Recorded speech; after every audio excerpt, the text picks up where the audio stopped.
వారికి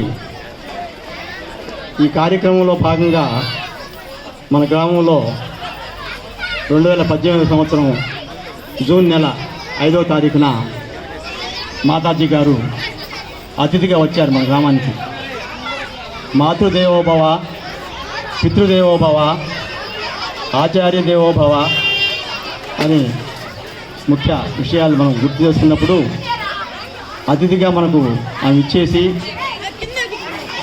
మన గ్రామంలో శ్రీ వేణుగోపాల మందిరంలో ప్రతినిత్యం గోవిందనామాలు స్మరణ చేస్తూ అదేవిధంగా 1 గంట కాలం భగవద్గీత, ఆ గీత ప్రతి పదానికి అర్థాన్ని క్షుణ్ణంగా, ఎందుకంటే ఆమె చిన్మయానంద విషయాలు కాబట్టి క్షుణ్ణంగా పదానికి అర్థం చెప్పే యొక్క శక్తి సామర్థ్యం వారికి ఉంది.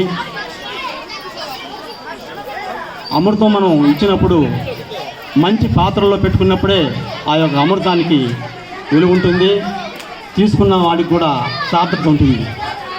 ఈ కార్యక్రమంలో ఇంత కార్యక్రమాన్ని ఏర్పాటు చేసినప్పుడు మన వేణు నాగరాజు గారికి సలహా ఇచ్చాను.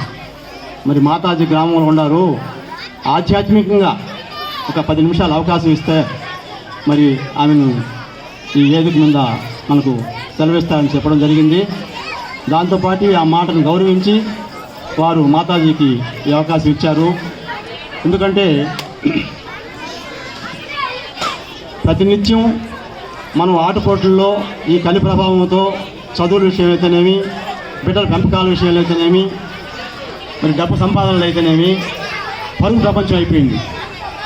ఈ పరుగు ప్రపంచంలో ఈ మానవాళి ఎట్లా నడుచుకోవాలి అనే సదుద్దేశంతో మాతాజీ గారు ఒక 10 నిమిషాల సమయంలో సత్సంగం ఈ యొక్క కార్యక్రమంలో మా భాగంగా పాలు పంచుకొని ఉపదేశం ఇవ్వాలని అందరి తరఫున విన్నవించుకుంటున్నాం. హరి ఓం.